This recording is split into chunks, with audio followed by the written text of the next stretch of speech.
So Dr. Lee is an associate professor of clinical pharmacology at UCSF. He got his Bachelor of Science in biopsychology from UC Santa Barbara, a master's in pharmacology from Boston University, his doctorate in pharmacy from UCSF in 2002.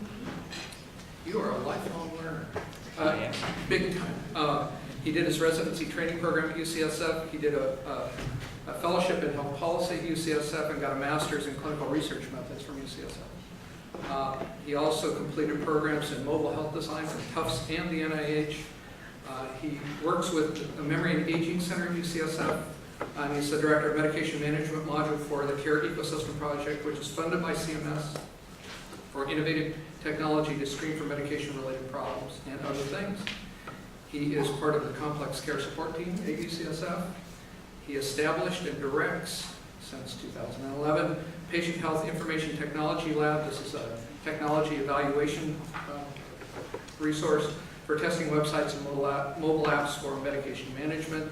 And his research interests are medication safety, medication reconciliation, barriers to medication adherence, particularly as it relates to the vulnerable population of people with dementia and cognitive impairment.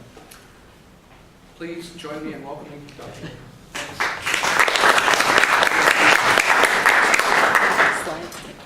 Sorry for the delay. Turns out they were trimming down the bushes in the center divider on the highway. Everything was close. Thank you very much for that introduction, Alan. So I'm going to talk to you about medication adherence, some of the strengths, some of the weaknesses, what we know about it, and really kind of focus in on mobile applications that potentially can be used for medication adherence. So I think there's a few of you who are very interested in trying to figure out which ones to implement. Just a quick disclosure, I do not have any financial ties to any technology companies. I actually consult and collaborate with them a lot. They've offered me honoraria and stock, but I choose to take it just to remain objective. In fact, I often pay them to customize apps and try things out. So as you know, I don't want to repeat everything that people are already very aware of, but the problem with medication adherence is really big. Okay? And really what I think is most interesting from this slide is if you look at the rates of adherence, it differs by disease state, and it differs by drug class. So when you start thinking about an app or an intervention, one size doesn't fit all.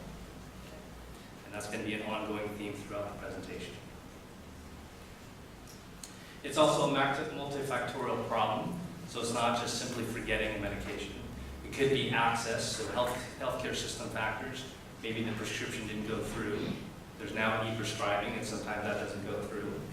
It could be cost, insurance coverage. Patients often can't pay for a lot of medications.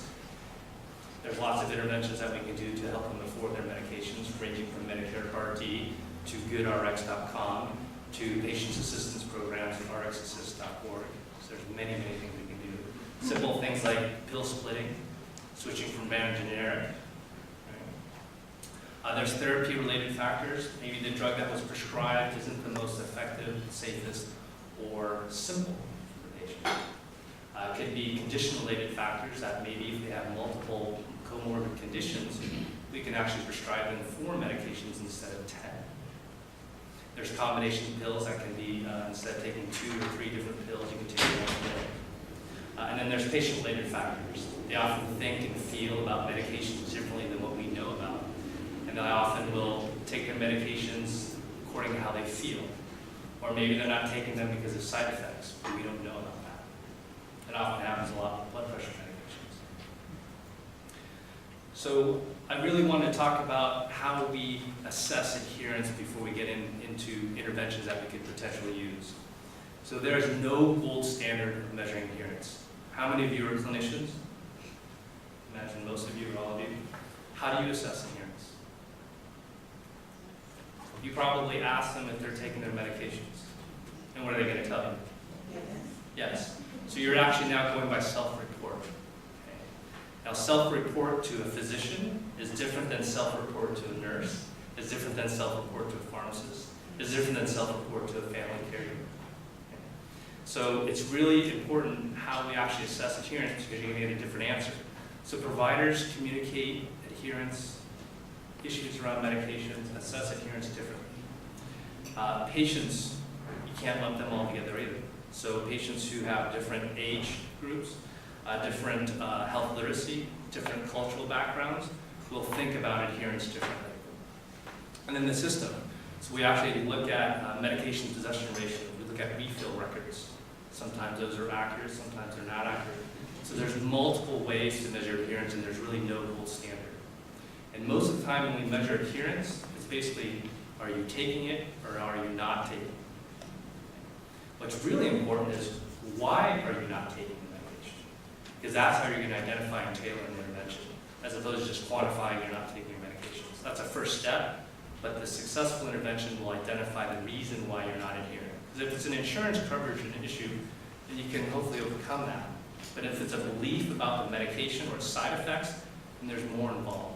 Maybe you have to change the prescription, you have to do more thorough education around the medication. You might have to do motivational interviewing for multiple times. What do we do? What do we know about effective interventions for improving medication adherence? They're not simple. They're very, very complex.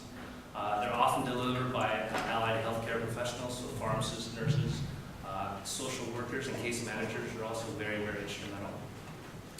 It often involves intense education, so not a one-time session, but multiple sessions requiring education, counseling, ongoing monitoring, and ongoing motivational interviewing. And not everyone has training in motivational interviewing.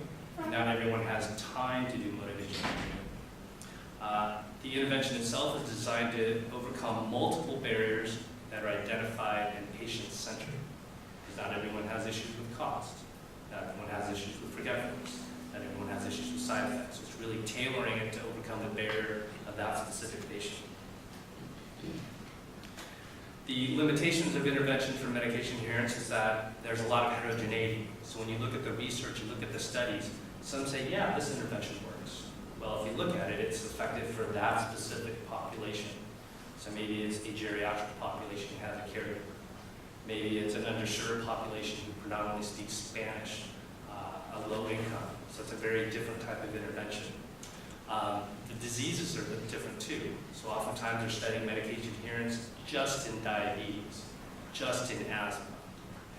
That's a lot different than what we typically want to manage. We want to manage medication adherence for all disease states and all medications. The medication adherence measures themselves are different. So sometimes it's the medication possession ratio, sometimes it's self-report, sometimes it's an assessment by a healthcare provider. You're going to get different outcomes, as we just talked about, how different people assess adherence. And then clinical outcomes. We often are lacking clinical outcomes. So we can measure rates of adherence, but really what's most important is how well is their A1C control? How well is their blood pressure control? How well are hospital outcomes delayed or prevented? So reducing admissions, reducing ED visits, reducing medication side effects. Those are outcomes that are rarely measured. And then we have inconsistent effects between studies because they often use different study designs. So some use randomized trials, some use pre and post, some are using observational studies over time that might not have a cohort. So there's high variability in the type of study. So sorting all this evidence out is really, really challenging. So hopefully that gives you kind of a flavor of how big the problem is for medication adherence. And when you start thinking about an intervention that you want to employ, you want to think about, does it work for your population? Does it work for your disease? Does it work for the types of medications that you're concerned about? There's lots of tools and technology available, ranging from simple blister packs, bubble packs, and pill boxes, to, has anyone heard of Proteus? They have a dissolvable pill, so that's what's front and center there. So this is where someone ingests this dissolvable pill and it sends a signal to know, so now you know that the patient's actually ingested that pill. There's fancy pill boxes, high tech, they're like a bread box that has a lot of bells and whistles and alarms, and they can range anywhere from $50 to $1,500. They're very expensive. There's talking pill bottles, there's MEMS caps that send a signal when someone opens the pill bottle, so you know if they've taken it or not. And then there's various mobile apps, which the rest of this talk will focus on mobile applications. So what is mHealth or mobile health? So it's basically using mobile communication devices. So this can be tablets, smartphones, computers, communication satellites, monitors and sensors to collect clinical health information so that we can make therapeutic clinical decisions. It allows us to collect this information and provide it to prescribing physicians or other clinicians who are going to prescribe medications, hopefully in real-time monitoring, so that now you can actually say, okay, they haven't been adherent to their medications in the last week or the last month. Let's think about intervening. It provides direct provision of care through telemedicine or telepharmacy. We often use helplines, so we have a lot of, in our system we use a lot of nurses, we use a lot of what we call healthcare navigators, who answer the phone, who provide coaching over the phone. And then a new field now is actually using social media to provide support and a network to the patients themselves, so that when they're struggling with a particular disease, they can connect with other people who are struggling and learn how they're managing their disease. The potential benefits of mHealth, this was an editorial written in JAMA a few years ago. We have big promise for mHealth, although I have to say it hasn't been realized or materialized yet. But we think that will improve communication and information transfer to improve efficiency in healthcare. And then hopefully it will improve health outcomes. Now, one of the main challenges of why mHealth has been stuck in its challenges is adoption. Okay, so everyone has different smartphones, so there's got to be compatibility. And another big issue is that, probably a bigger issue, is the lack of interoperability between healthcare systems. So I'm at UCSF, we see patients at the VA, San Francisco General Hospital, Marin County Hospital, Kaiser. Often we use Epic as our software for our electronic medical record, but many systems don't use that. And even within Epic, those systems do not communicate. So transferring information has been very, very challenging. And if you're going to use a mobile app, you're still going to run into those types of challenges as well. There's about 97,000 mHealth apps available. Those for medication management are probably a few thousand, but there's a lot out there, and more people have smartphones, not just a phone, a cell phone that you can text and send SMS text messages, but an actual smartphone where it can actually run an application. They're actually being very, very common. I don't know, is there anyone in here who does not have a smartphone?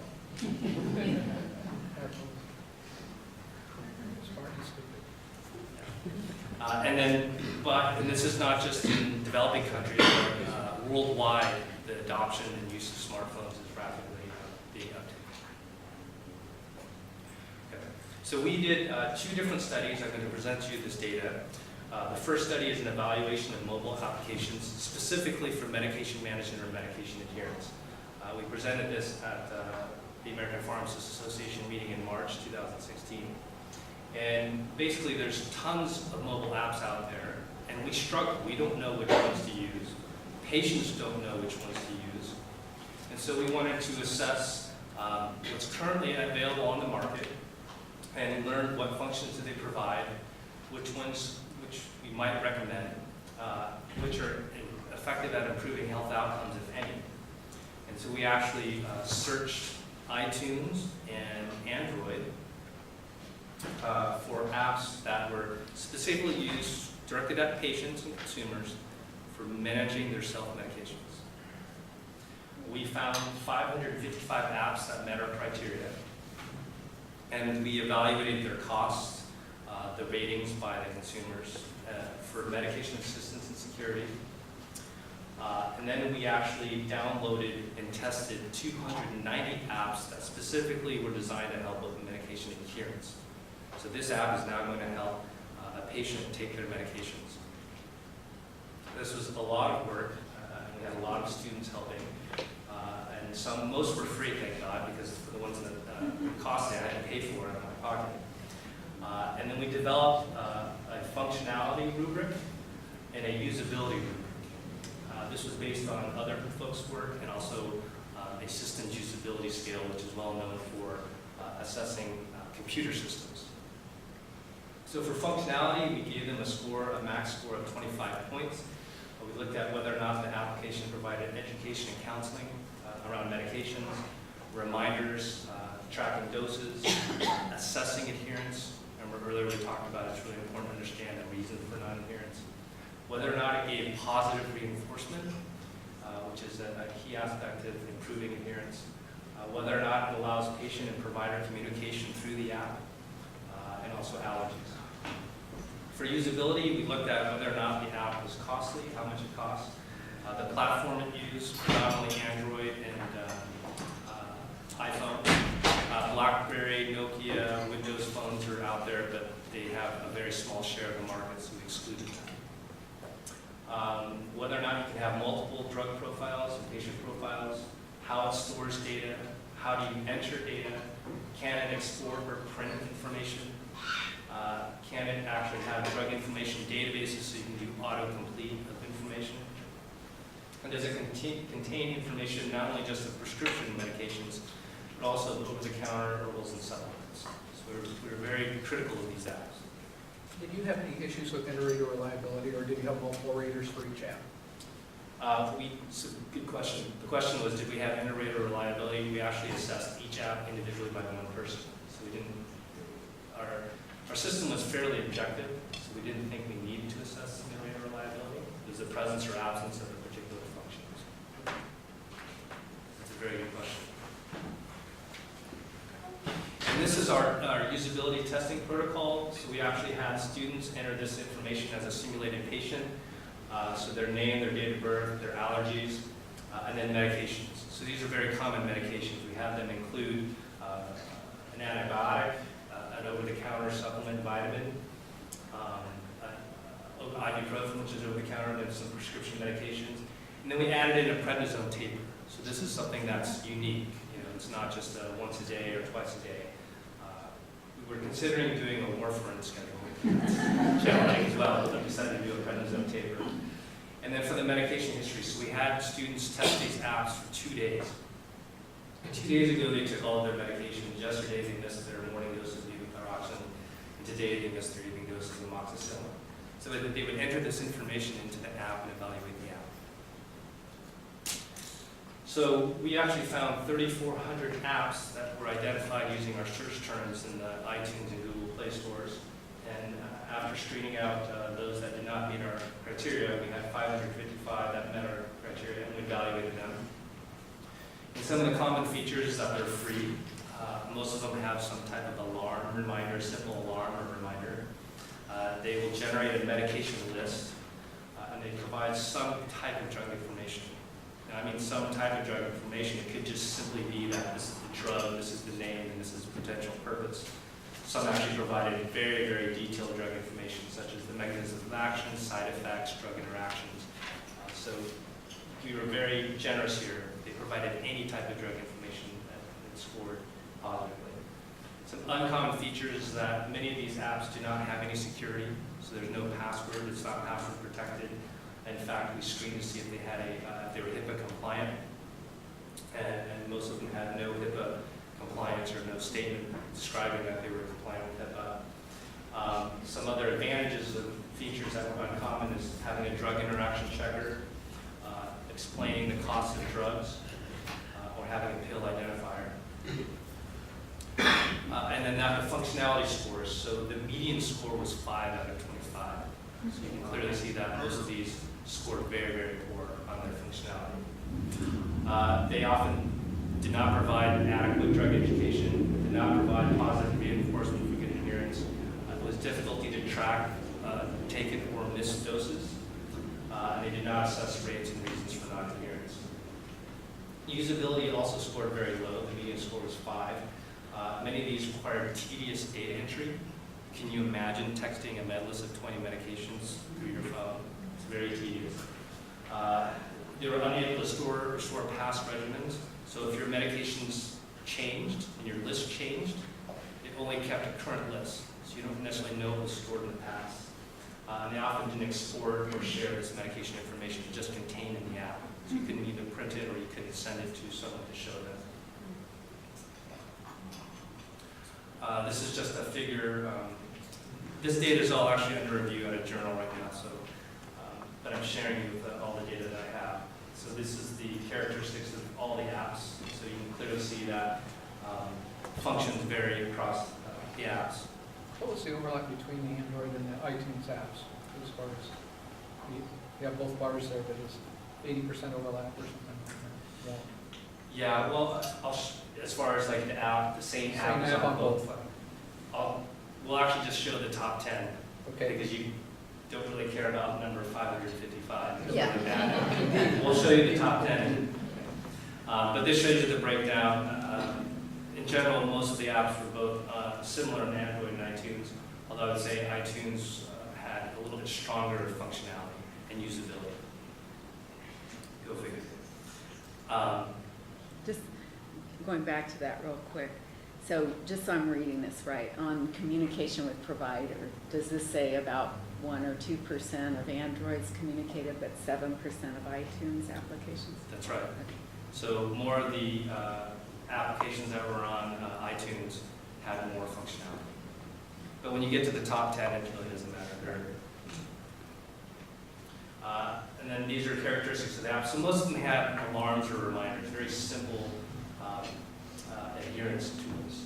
Some had refills. You can refill the medication at the pharmacy through the app. Some had calendar reminders, medication refill reminders, and text reminders. Very few had email reminders.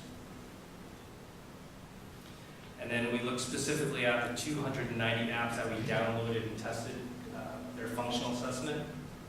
So most of them could provide some complex medication instructions and provide medication reminders. We lumped these together, providing medication reminders or tracking missed and taken doses. We really should have separated these out because most of these apps did not allow you to track missed or taken doses. They often allowed you to manage medications for different disease states, so that was one of our main criteria anyways, that was focused on general medication management, not an app specifically for diabetes medications or hypertension medications. Then they provided some refill reminders, medication education, and patient-provider communication. So you can clearly see that these types of functions were much less, and these, I think, are actually key to helping improve medication adherence. Then the usability, most of them generated reminders with no connectivity, which is important because you don't always have cell phone connection everywhere you go. And then fewer actually allowed you to print or export the information. Fewer yet had a database of medication for prescription medications. Fewer had multiple files. Fewer had data storage on developers or other servers. Fewer that were multilingual. And fewer that had automatic refills at pharmacies. So the top 10 apps is probably what you're most interested in. And the number one that tops us, our list, is Care for Today. So I'm sure some of you have heard of that. It's both on Android and iTunes platforms. The next column is the average rating in Google Play. So these are consumer ratings. And then the next one is the next column is average rating in iTunes. So in general, the ratings between Android and iTunes are roughly the same, except for Care for Today gets a little bit lower marks than iTunes. And then amongst our scores, so we calculated their adherence score and their usability score. We tallied them up to give a total score, and that's how they ranked. So Care for Today is actually quite very helpful. MediSafe medication and pill reminders is another fairly good one. MedCoach medication reminder. The drugs.com medication guide is actually quite good. And then there's a few others that are helpful. MyMedSchedule Mobile is actually quite interesting. They do have a patient and a provider interface. I think for providers, though, if you want to actually manage a patients through the app, you have to pay $3,000 or so. An institution has to pay $3,000. I used to consult with them a few years ago. They're quite nice, but the Care for Today is completely free, and it's quite a good app. Have all of you heard of these apps before, or is this new to you? It has not been demonstrated to the group. Okay. Great stuff. There's some folks, when we presented at the American Pharmacists Association meeting, there's another group, can't remember where they're at, but they did another study evaluating apps as well, and their list is fairly similar to ours, which is nice to hear. Can you talk, you're going to talk a little bit about about those 10 and what they actually do and how they might help the medical groups? I wasn't planning on it, but I could. I think that this information is great because we can take this back to our groups and say, you don't have to do a bunch of analysis. It's been done in an academic medical center, and done in a formal way, and it'll probably be published. If you're going to recommend the top 4 or something like that, you're going to do pretty well for your patients. Yeah, I think all of these are already, they're good to go off the market, off the shelf. Okay? All of these are actually free, so they're quite good. I would say that I can share with you afterwards. I have table 4 and table 5 that tells you, so where do they score well in the adherence scale? Where do they score well in the usability scale? Because here we're just presenting the summative scores. But for example, some apps actually have a companion website, which is quite good, and it syncs between the website and the app, so it's a lot easier to enter information. Care for Today does that. Some of them provide better technical support than others, and Care for Today does that as well, so do the others. So our co-chair who's not with us today, Dr. Revelo, unfortunately he couldn't be here. He sort of asked for this presentation because he's been convinced that Care for Today could help in his setting because it allows the pharmacist and the physician to share data. Can you talk about that at all? I can. So not all of these apps allow patient-provider communication, but the Care for Today app does. I think there's 2 others that do it as well. And that, I think, is key. So if you give someone an app and you're not connected to the healthcare provider, you're going to have limitations. Because not only do you have to adhere to your medications, you have to adhere to using the app itself. And if you give someone the app and there's no lifeline, there's no interaction, there's no engagement, they're not really going to use the app. Whereas the Care for Today actually allows messaging, it allows monitoring, it allows lots of interaction. And I think because of that, you'll have more patient engagement. There's also further customization of the app, so you can manage all medications, or perhaps you can focus on just certain medications that are problematic for the patient. So it has the most comprehensive features. Now, not every app is going to do everything that you need. So it again goes back to what I mentioned earlier, is that who is your target population? What are their needs? What are the medications? What are the diseases that you want to manage? Because you might want to go for a diabetes-specific app if that's more important for you. These are all general medication management apps, so they can actually do everything. But there's trade-offs. The drug education, the disease education is a lot less in a general medication app than it would be in a diabetes or an asthma app. So there you have to think about which features that you really, really want. The folks at Care, I've met them briefly. They're fairly receptive to customization. I think they would charge you. And they're constantly doing R&D on their product. I've actually studied a lot of conflicts of interest in drug companies. What's interesting about Care for Today is they're actually a division of Janssen Healthcare, but they're a separate division. And what's nice is that they're not advertising or touting any of their products. Is truly just a medication adherence app. Because if they were, they probably would have made it on my list. But that said, they also have a lot of resources. So as far as the technical support, the functions, I mean, they have a multi-million-dollar company backing the development and implementation of this app. So some limitations is we finished our evaluation in September of 2015, and then we checked the top 10 apps in March 2016. But this is a drastically, very fast-paced field. The apps are constantly being updated and changed. And so newer versions and newer features are coming out. And so anything that's current now possibly could vary from what we evaluated back in September and March. There were some apps that we just could not download and try out because they have special plugins or they require a specific device that we weren't able to use. So we have about 3 minutes left because I know people have